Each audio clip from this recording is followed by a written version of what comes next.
Hello friends, it's Audrey from Odds and Ends, and welcome back to another day of a Cabinet of Curiosity Prompts. We are on day 24, and the word for today is Gimcrack. Gimcrack is probably it. It's a showy but useless trinket. It's a noun, and we are playing along with a Cabinet of Curiosity Prompts hosted by Tiff at Amethyst Raven and Priscilla at Release the Crafted. So, okay, I am a huge fan of useless trinkets. So, to me, they're not useless. But ostentatious jewelry that you would need a bodyguard to have to wear, and no one in my life dresses up this much. So I decided I was going to look through the Rob Report magazine, and this is the Giving issue, January 2026, and I'm like, there's got to be some piece of gaudy jewelry I can use for this prompt. And I came across this ad that the first page you come across to is an embossed white page, no color at all. The piece of jewelry is just white on white embossing.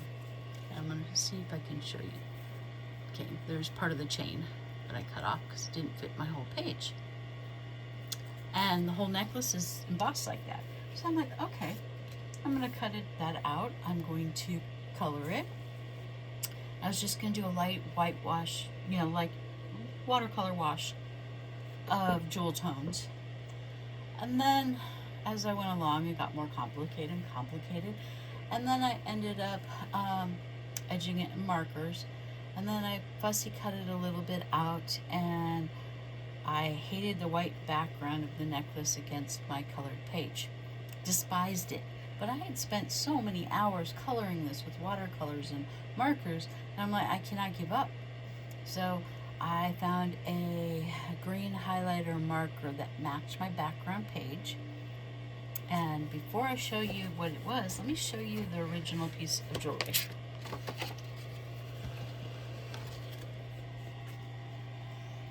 There it is, all diamonds.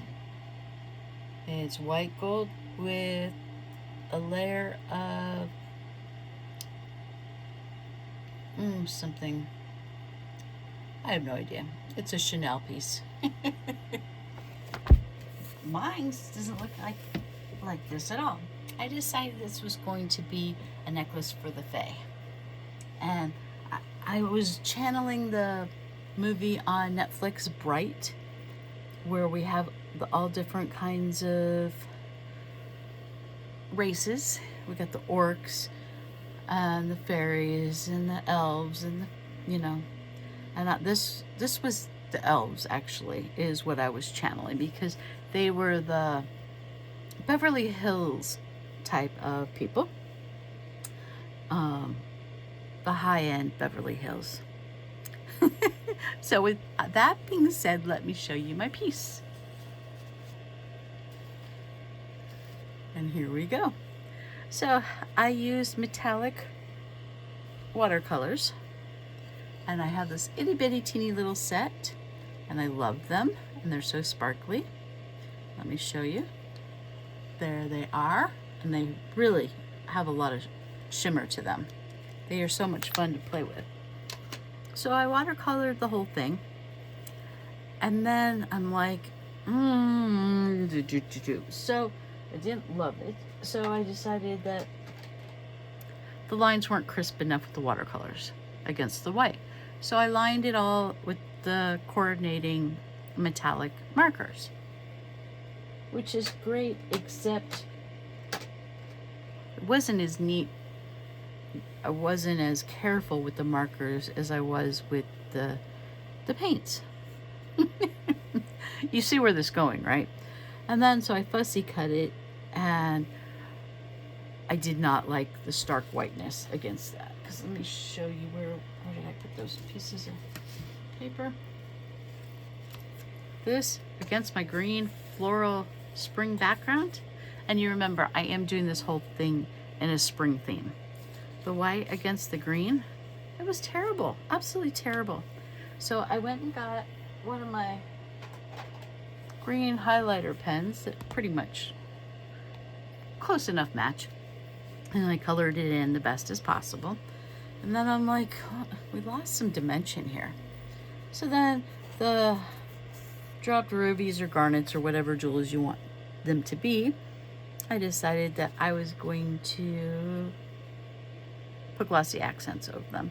Just those ones. I mean, I could have gotten silly and done all of them, but then I'd have to go buy new glossy accents tomorrow because I'd be out of it. I don't want to do that. So anyway, this is a Gimcrack, a showy but useless trinket. A long-winded story for something so simple that took me forever. And I don't want to show you tomorrow's page, so let me.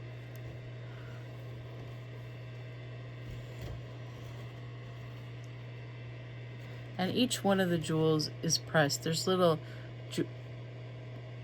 you can see it close up. I don't know if you can see it, but they have all the facets to them. So every one of the jewels has, the emerald cut has the little emerald sides. The rounds have the little, you know, stars on them. The teardrops have the little shapes on it. The whole thing. It's a very nicely done ad for something so ostentatious. So, good job, Chanel. No one in their right mind's wearing this diamond necklace unless they're, you know, borrowing it for Oscars night, and then you've got guards following you around. No one's going to pay this much money for it. At least no one I know, not in my lifetime. So anyway, thanks for watching, everyone. I'll talk to you later. Bye.